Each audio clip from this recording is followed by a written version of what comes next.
கின்றகம் என்னும் நினைவெண்ணில் பிற ஒன்றும் கின்றது வரை பிற நினைவெழிலாற்றக் கொன்றகமுதித்தலம் எதுவென உள்ளாண்டுள்ள கவி துரினோர் குடை நிழற்கோவே இன்றகம் புறம் இருவினை இறை ஜென்மம் என்பு தும்பிருளொளி என்னும் கண்ணவிதைய மன்றகமஜல மனடமிடுமருண மல்லை ஏனும் எல்லையாரும் அருளொளி கடலே.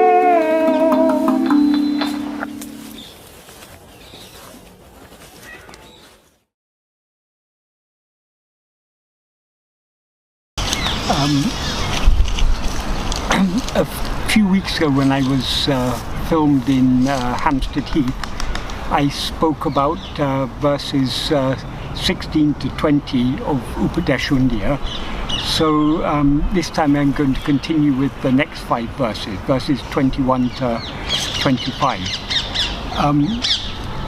But because 21 is a continuation of the previous verse, just to get the continuity, I think it will be useful to go through the meaning of the previous 2 verses.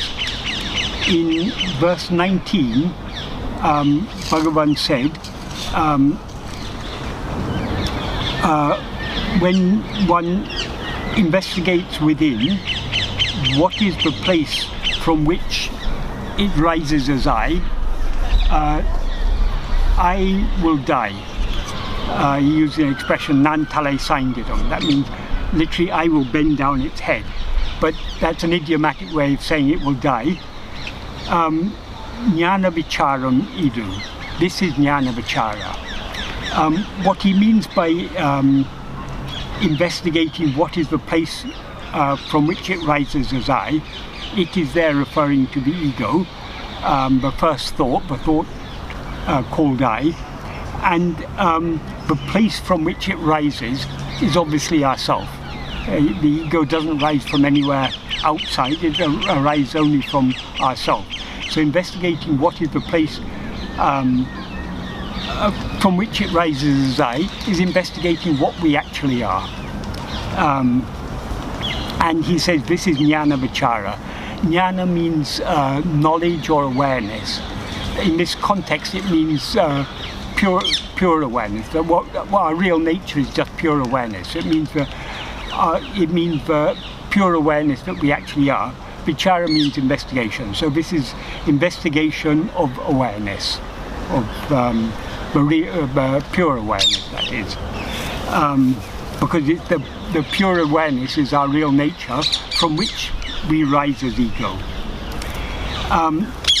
Then in verse 20 he says, in the place where, in the previous verse it said, I will die, and then he says in the place where I emerges, that's again in our real nature, nan endru, ondru, tondradu, tanaha tondrame. Sorry, nan endru, ondru, adu, tanaha tondrame. That means one thing arises, or one thing appears of its own accord, tanaha, spontaneously, as nan. Nan literally means I, but what it actually means is I am I, because in Tamil, like as in many other languages, when you're saying a sentence like I am Michael, nan Michael, I Michael, the am is understood. So likewise in the question, who am I? In Tamil that is nan a. Nan means I, a means who. So it's I who. But that the clear implication is I am who, or who am I. So the am is understood there. So when Bhagavan says nan, he means I am I. That is, now the nature of ego is I am this. The ego always identifies itself with something other than itself. Like now, our experience is I am this body. This body is something that appears and disappears. I is what remains permanently. So, since we exist in the absence of this body, in sleep and in dream, this body cannot be what we actually are, but it's what we seem to be. So that the awareness I am this or I am that is ego. The pure awareness is I am I. That is, I am nothing but myself. Because logically we cannot be anything other than ourselves. So the state of true self-knowledge is not even the experience I am Brahman. Because Brahman is as if, as soon as you mention some word other than I, it's as if it's something other than I. So the true experience, according to Bhagavan, is only I am I. So he says, one thing appears of its own accord as I am I. That one thing is obviously our real nature. And he says in the last line of that 20th verse, Tanadu Pondramam, that means that itself, or that oneself, is the whole. So our real nature is the whole, the infinite whole. And that's what appears. Of course, it doesn't actually appear, because there can be no appearing or disappearing for that which always exists. But it is as if appearing, in the same sense that if you see a rope and mistake it to be a snake, so long as you're seeing it as a snake, you're not seeing it as the rope that it actually is. So when you look closely and see what it actually is, that it's just a rope, it can be said the rope appears. Of course, it doesn't actually appear because you weren't seeing anything other than the rope all along. But so long as you were seeing it as a snake, it seemed to be concealed. Likewise, we are always clearly aware of ourselves, of our real nature, of Brahman. That is what is shining in us as I. There's never a moment when we're not aware of it. But when we are aware of ourselves as I am nothing but I, that is a seemingly new experience. Once the I am this, the adjunct this is removed, and what remains is the pure awareness I am, or I am I. So it's as if it appears anew, though in a similar verse in Uludunapadu, Bhagavan says, though it appears, it is actually the whole. That means the whole means the whole cannot appear and disappear, because it can't appear, it can't disappear, so it can't appear. It's what is always shining, but it seems to be concealed by the rising of the ego, and because the ego is always looking outwards, seeing phenomena, all the appearance of ego plus phenomena, which always go hand in hand, seems to obscure the pure self-awareness that we actually are. So when these are removed by self-investigation, what remains is just the pure the pure awareness, that is as if it appears, though it had never actually disappeared. So those are the last two verses I talked about last time. So now I come to verse 21. In verse 21, Bhagavan says, Nanenub sopporul amadu nalame, nanatra tukutu mundi para, namadin me nikatal undi para. That means nanenum sopporul adu nalame. That is always the import, the true import of the word I. That is the pure awareness that shines as I am I. That is that is always the real import of the word I. That is, even now, when we are referring to ourselves as a person, as I say I am Michael, referring to his body as I.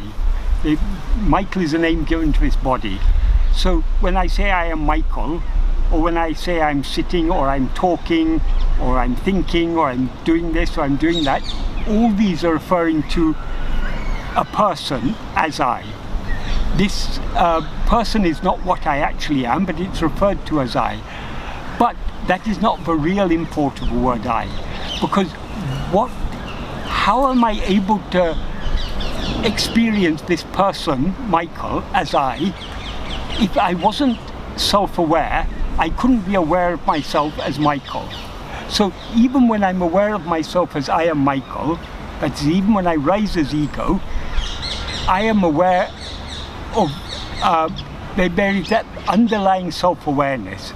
The ego appears against the background of self-awareness. The ego is a mistaken self-awareness, a confused self-awareness, an awareness of ourselves as something other than what we actually are. So the ego cannot appear except against this background of self-awareness.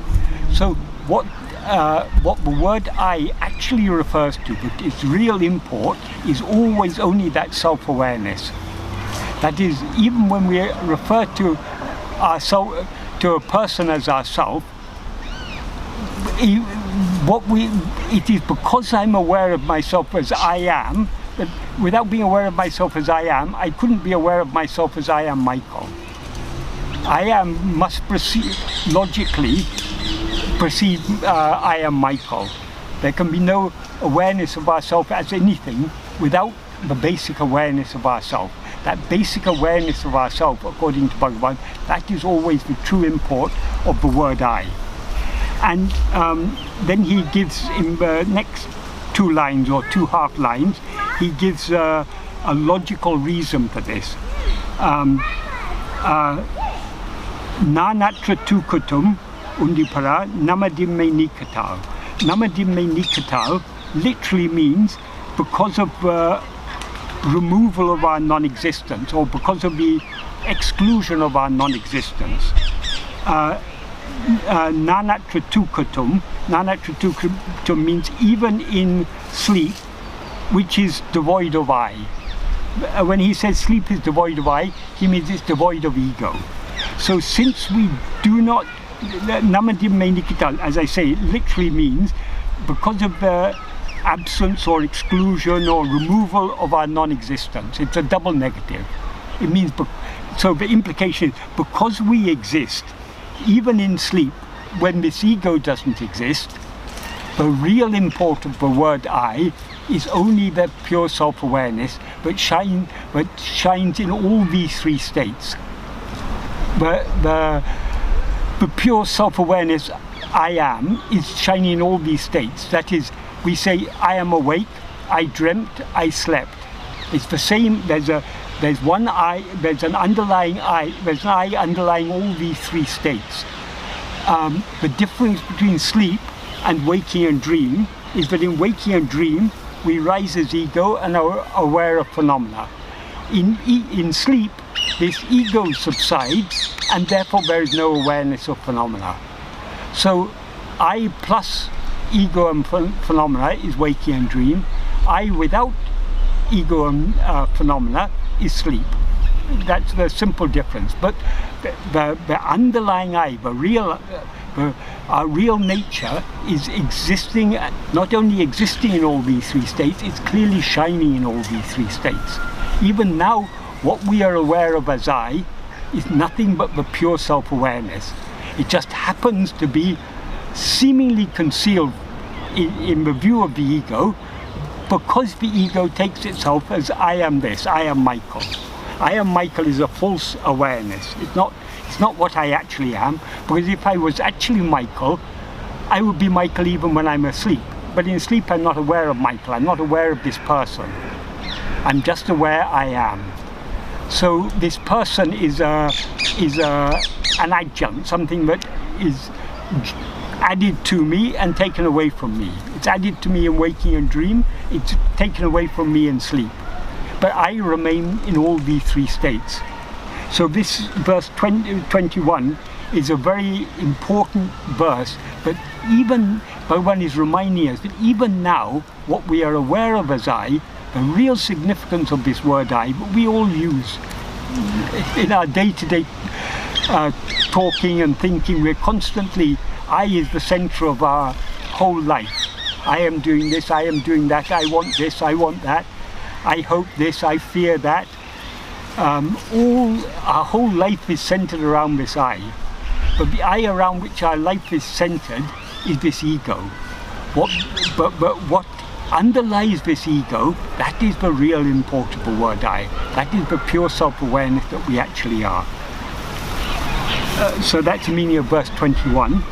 Then in verse 22, he says, Udul pori ullam weir irul ellam jadam asat anadal undipara satana nanala undipara. When we first come to Bhagavan's path, or when we first study Advaita philosophy, the first thing we are taught is what we are not. We are not this body, we are not this mind. What is generally called neti-neti. That is, neti-neti is the basic understanding we need to have in order to start on this path.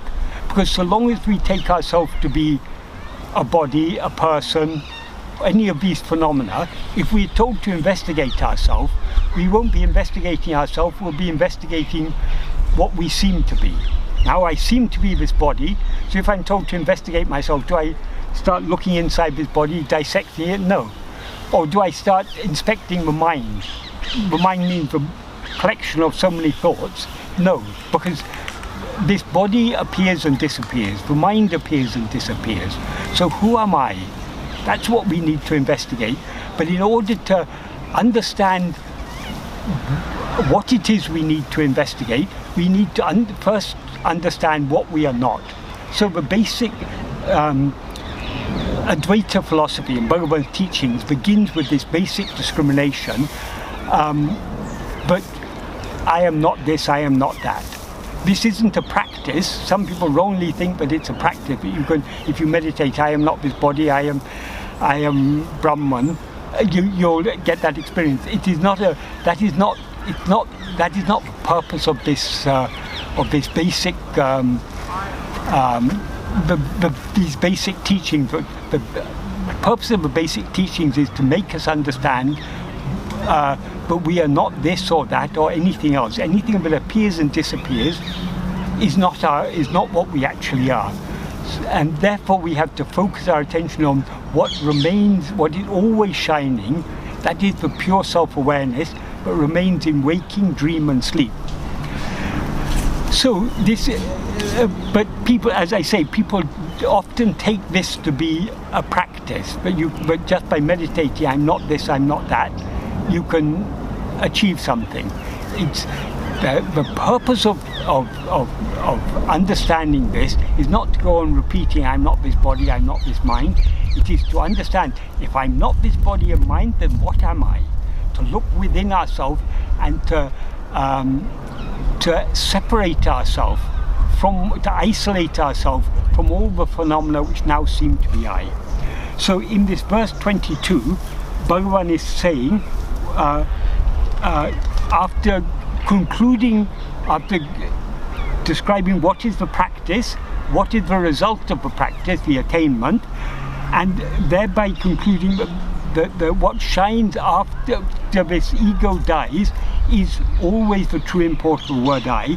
In this verse, he says all these adjuncts that we now take to be I are not I.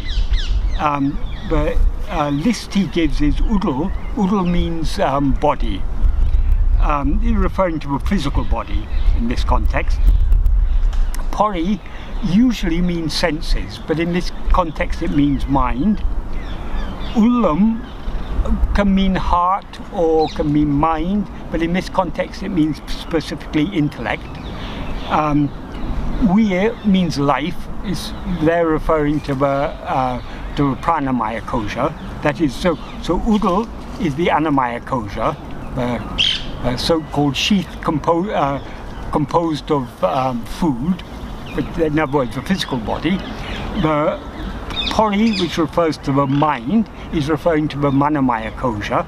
This isn't the usual order they're given in, because it usually goes from gross to subtle, so it's usually given Annamaya kosha, then Pranamaya kosha. But for poetic reasons, Bhagavan gave it in this order, as first body, mind, Manamaya kosha. Ulam refers to the buddhi or Vijnanamaya kosha. Veer refers to the life or the Pranamaya kosha. And then he refers to the Anandamaya kosha as Irul. Irul means darkness. The reason it's referred to as darkness is that the Anandamaya kosha is actually the will. And that is, there's mind, intellect, will, and ego. Manas, buddhi, chittam, and ahankaram. Which are progressively more subtle. They're all actually one thing. Bhagavan said they're not 3-4 separate entities, but they are these terms describe different functions. So as a thinking entity, it is called mind. As a discriminating and judging entity, a reasoning entity, it is called intellect. As a willing entity, that which desires, loves, likes, dislikes, hopes, fears, that as that it is called will or chittam. But what it actually, the root of all these functions, what is actually functioning as mind, as intellect, and as will, is ego. So ego is the subtlest of all. The ego is not a sheath. The other three are sheaths. The mind is the Manamaya kosha. The intellect is the Vijnanamaya kosha. And the will or chittam is the Anandamaya kosha. But the Anandamaya kosha is also called the Karana Sarira, because everything is caused by our desires. Why this world appears, why we rise as ego, because of desire, because of our will, because of our liking to do so. So this is it. In this sense, it is the Karana Sarira. But who is it who likes to rise and to experience so many things? It is ego. So the ego is the ultimate cause, but it is through its will, but the ego causes everything else to appear. But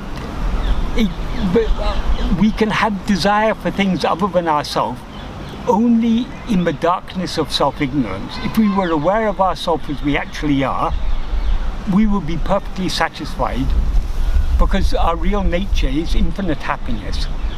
When we rise as an ego and thereby obscure our real nature, we, the infinite whole, become a finite person, and as a finite person we can never be satisfied. That was a parrot just flew by. As a finite person we can never be satisfied, because our real nature is infinite happiness. As a finite person, whatever little pleasures or happiness we experience is always finite, it's always imperfect. So the very nature of the ego is to be dissatisfied.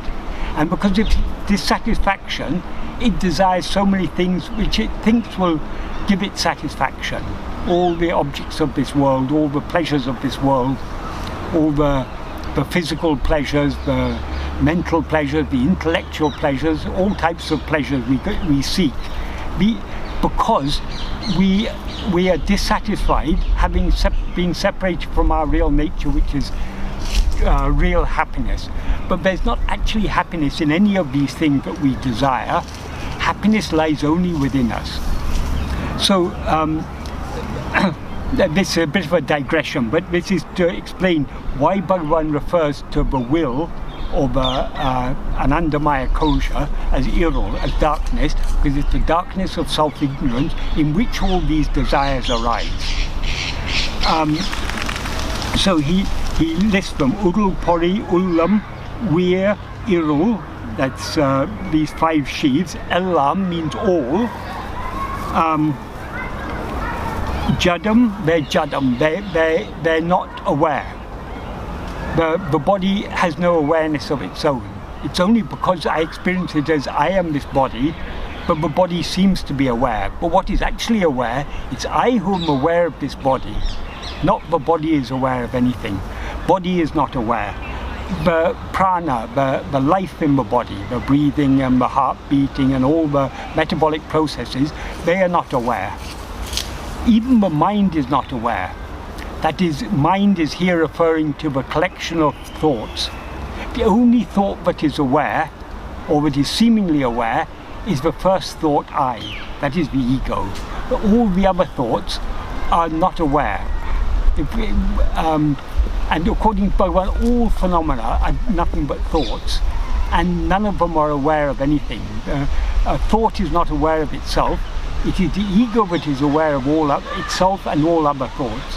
So the ego is the only sentient thought. All other thoughts are jada, insentient. The intellect is likewise insentient. But even the will is insentient. Our desires don't have any awareness of their own. It's we who are aware and we who desire. So it says ego. The only sentient element in all these things is ego. The 5 sheaths, but with which we identify ourselves when we rise as ego, are not aware. So they are the jada element. The ego is this mixture of awareness and these jada elements is what is called chit jada granti. That is the knot that binds together of awareness and non-awareness as if they were one. Actually, awareness is never bound by anything, but when we rise as ego, this finite awareness, seeming awareness called ego, is bound to the insentient adjunct that it takes to be itself. So all these 5 sheaths are jada, Bhagavan said. They're all insentient. Asat, they're all non-existent. They don't actually exist. They just seem to exist. They seem to exist when we rise as ego. When we subside back into our source, as we do every day in sleep, they no longer seem to exist. So they don't actually exist. Even when they seem to exist, they don't actually exist. They're a mere appearance. So since they are jadam, asat, anadam, anda means since they are jada and asat, satana nanala, they are not I, which is sat. Sat there means what actually exists. So I alone actually exist. No phenomena actually exist. None of the things that I take myself to be actually exist. They're all asat. And the implication, because in the previous clause he said jadam asat. Jadam means insentient, asat means non-existent. The implication is, when he says satana nanala, it could also be, we can also infer that he means not only that we are sat, but also that we are chit, but we are awareness. So since we are awareness and what actually exists, all these things that appear are not I, because they are non-aware and non-existent. So here he's talking about, he gives the reason why these are not I is because they're not aware and not non-existent. The implication here is that what we actually are is awareness and existence. This is the topic he takes up in the next verse, in which he clearly says that what we actually are is what actually exists and what is actually aware. In this, that is verse 23. So what he says in verse 23 is, Ulladu unara, unavei verin meyal, verin they're in Mayan. Ulladu unavahum undipara, unave namai ullam undipara. That means Ulladu unara. Ulladu means what exists, what actually is. It's a Tamil term. It's equivalent in this context. We can say it's equivalent to Sat. Sat, in fact, but it's actually it's a more it's a more precise word than Sat, because Ulladu means what exists. It can also mean existing or being. But its actual meaning is what exists, what is, what actually exists is the implication. So to know what exists, to know what actually exists, Ulladu unara, unavu ve inmeyin. Since there is no, because of the non-existence of any awareness, any other awareness, to know what exists. What the implication there is, because there's no awareness other than what exists, to know what exists. Because if the awareness that knows what exists, were other than what exists, it would be a non-existent awareness. And if what exists were not that which is aware of itself, it would be a non-aware existence. But according to Bhagavan, awareness and existence, Sat and Chit, Ulladu and Unavu, are one and the same. That's what he's emphasizing here. So he said, because of the non-existence of any awareness other than what exists, to know what exists, Ulladu unavahum. Ulladu, what exists, is Unavu, is awareness. So, but what actually exists, what is actually real, is only awareness. Nothing other than awareness is real. So none of these 5 adjuncts, 5 sheaves that he talked about in the previous verse, none of them actually exist, because none of them have any awareness. Though the ego seems to be aware, even the ego doesn't actually exist, because it is not real awareness. It's only what is called in Sanskrit as chitta abhasa. Chitta abhasa means a semblance of awareness, a likeness of awareness. Sometimes it's translated as a reflection of awareness, but abhasa means a reflection in the sense that when you see your image in a mirror, that image is a likeness of yourself. So that's the basic meaning of abhasa, is a likeness or semblance. A likeness of oneself is a reflection. So the basic meaning of chitta-abhasa is a likeness of awareness. So though the ego seems to be aware, it is not actually aware, because what the ego is aware of is phenomena, and phenomena don't actually exist. So being aware of what doesn't actually exist, as if it's existing, is not real awareness. Real awareness, according to Bhagavan, is only pure awareness. Not awareness of anything, but awareness that is just aware I am, aware of itself and of nothing else. That is the real awareness. So, as I say, in this verse he says, because of a non-existence of any awareness other than what exists, to know what exists is awareness.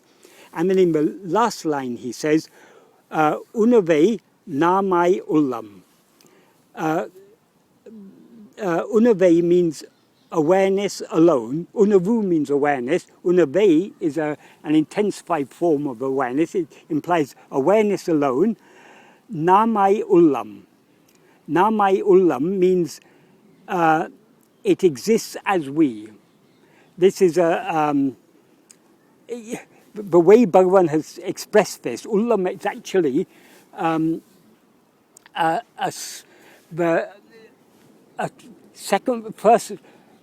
first person plural form of a verb. So namai ullam, nam means we. So if we say we are, in Tamil that would be nam ullam. But he's using, the subject here is not actually nam, because it says as I, namai means as I, or being I. So he's referring to awareness, but he's using a first-person form of the verb. Awareness is the subject, and the verb that he uses to for that is a first-person plural. Plural is there used. The reason why Bhagavan says we, though it's obviously singular, is that if you were to say I, he would be excluding the people all of us whom he's addressing. So to include all of us, he says we. So the awareness alone exists as we. It alone exists as ourself. But grammatically, the term, the word exists that he uses there, ulam, is a first-person plural form of the verb. So he's using, along with unavu, along with awareness, he's using a first-person verb. That means he's implying that unavu, it's a further way of emphasizing that unavu is the first person, it's not even the first person, it's beyond the first person, but unavu is I. So it's he by using this form of verb as ulam, he's emphasizing the fact that I and unavu, ourself and awareness, are one and the same thing. So unave namai ulam, awareness alone exists as we. So in verse 21 he said what the real import of the word I is only that infinite whole that appears of its own accord as I am I.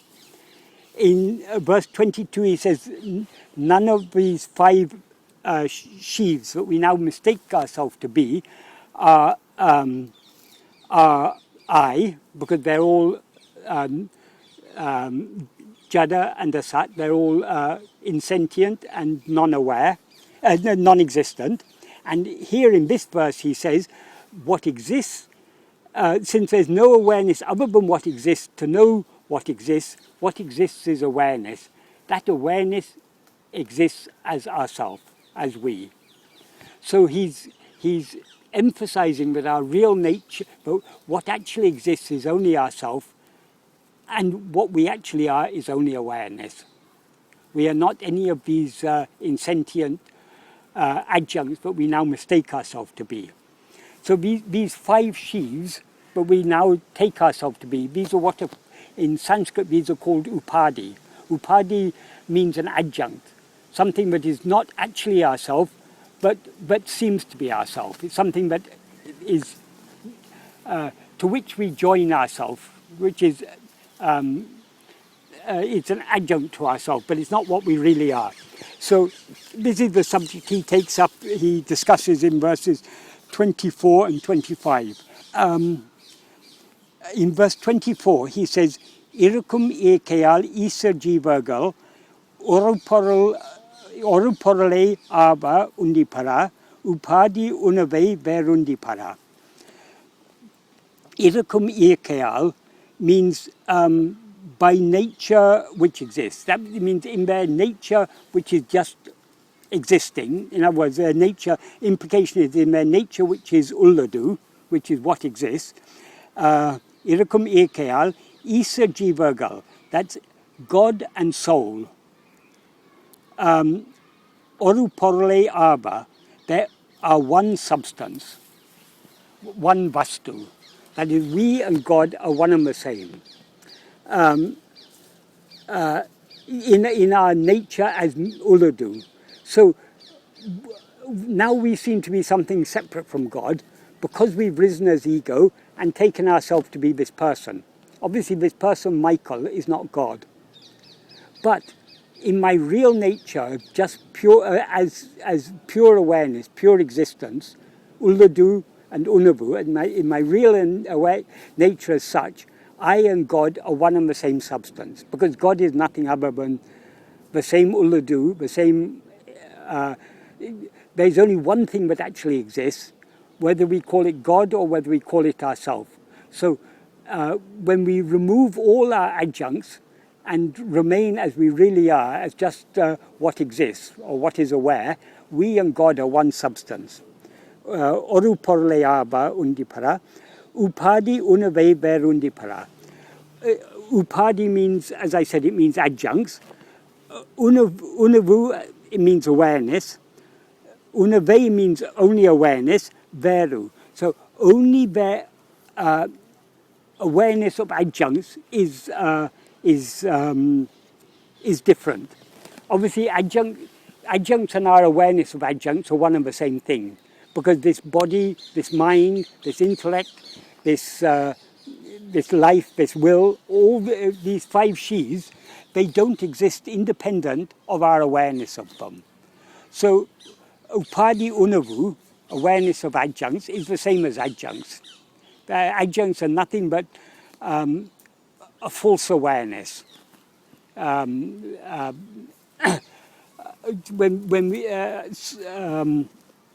So that's what. So instead of just saying the adjuncts are different, Bhagavan says the awareness of adjuncts are different. It means one and the same. So what distinguishes us from God is adjuncts. So long as we take ourselves to be these five sheaths, this body, this light, this prana, this life, this mind, intellect, and will. So long as we take ourselves to be these things, these finite adjuncts, God seems to be something other than ourselves. Bhagavan says the difference between God and jiva, between God and the soul, God and ego, is upadi unave. Upadi means adjunct, unave means awareness. So the adjunct awareness alone is different.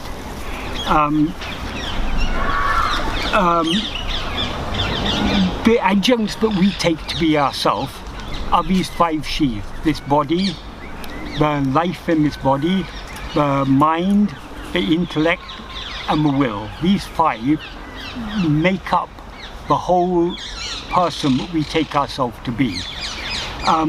Because this person is limited in time and space, was born at a certain time, lives for a certain number of years, 50, 60, 70, 80, 100, even a little bit more than 100 years, but will die sooner or later.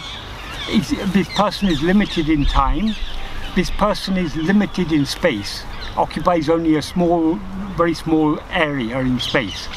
I am here, I'm not there. I'm now, I'm not then. So we are limited in time and space. Because we're limited in time and space, our knowledge or awareness is limited, our power is limited, and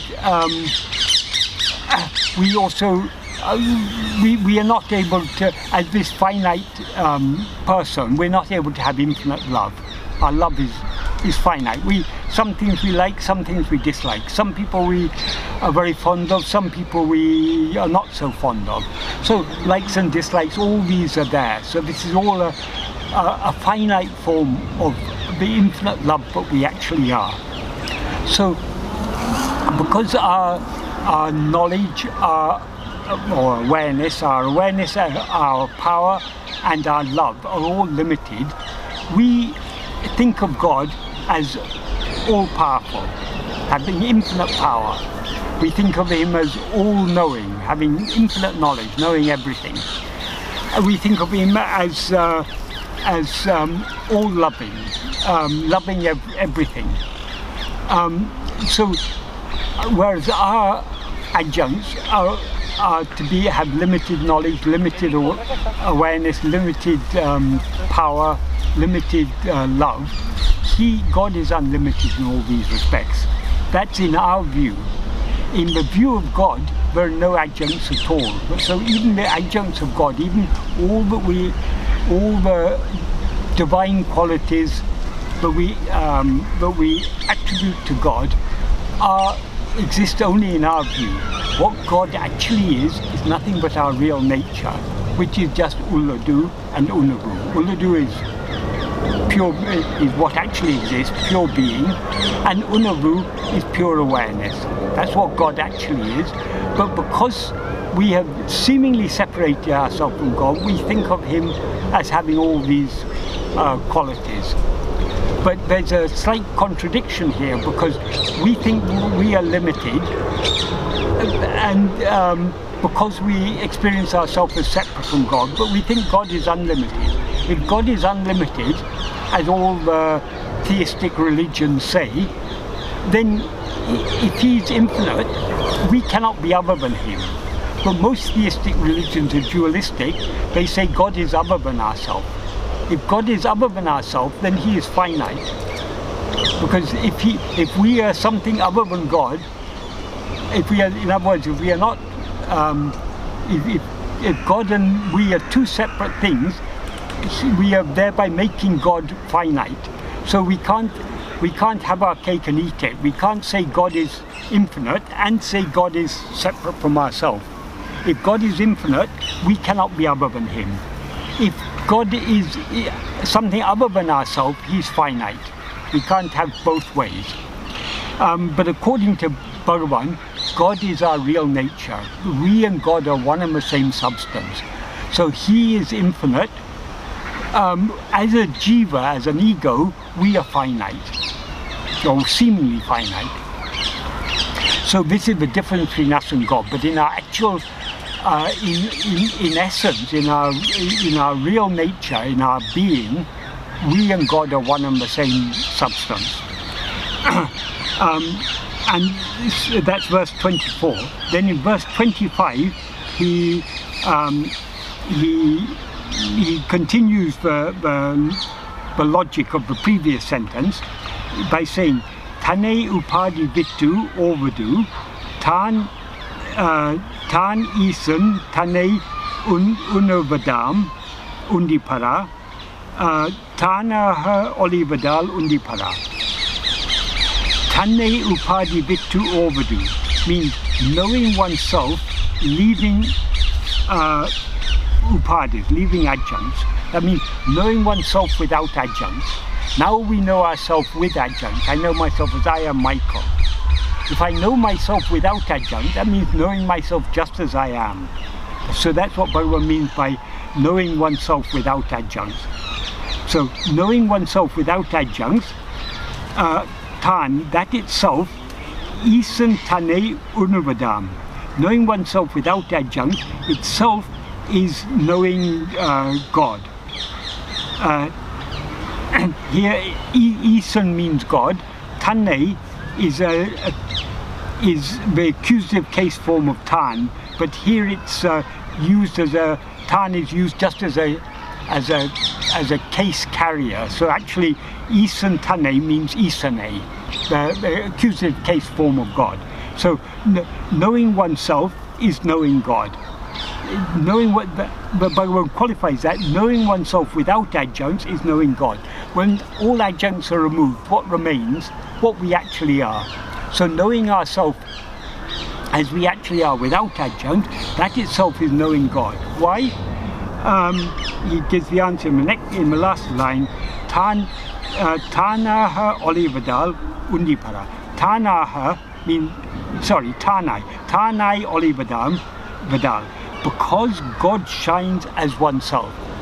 What is shining in us as I, that is God. So if we know ourselves without these adjuncts that we now mistake ourselves to be, that itself is knowing God. So in these two verses, Bhagavan is emphasizing the, firstly he's emphasizing the oneness of ourself and God, and secondly he's implying that God is what actually exists. God is Uladu, what actually exists. God is Unavu, pure awareness. But he's not something other than ourselves, he is what we actually are. So God is always shining in us as ourself. So what we are aware of as I, that is God.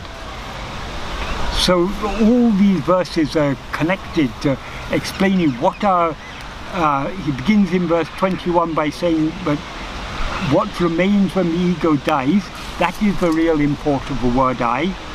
In verse 22, he says all these things that now seem to be I, all these 5 sheaths, are Jada Manasat, and therefore they're not I, because I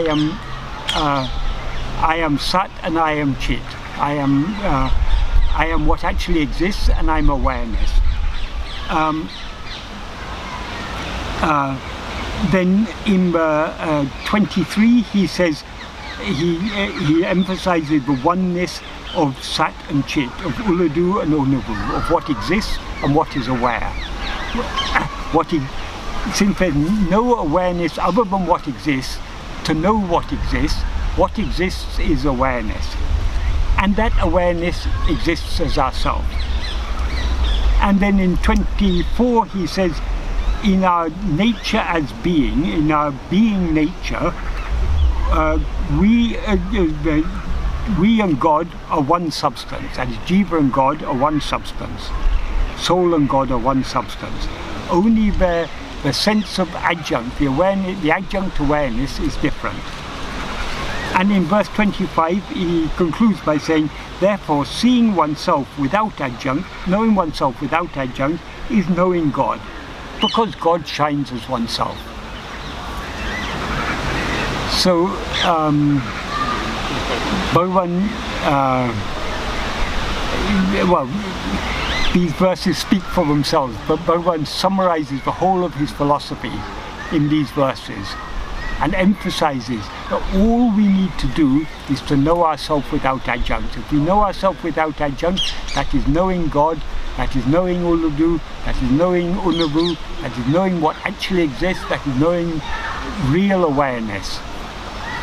But so long as we know ourselves with adjuncts, we have risen as ego, and therefore we are aware of all these phenomena. But phenomena come into existence, this whole world comes into existence, the whole world seems to exist only when I'm aware of myself as I am this body. In a dream we see a world, and in that world we see ourselves as a body. Likewise, in this waking state we see a world, and within this world we see ourselves as a body. It's because we see ourselves as a body that we consequently see a world. When we see ourselves without adjunct, without this body, we'll see nothing but God, because God alone is what actually exists. And what is the nature of God? Nothing but pure awareness. So when this ego dies, what remains, that infinite whole that remains, that is God, that is what exists, that is real awareness.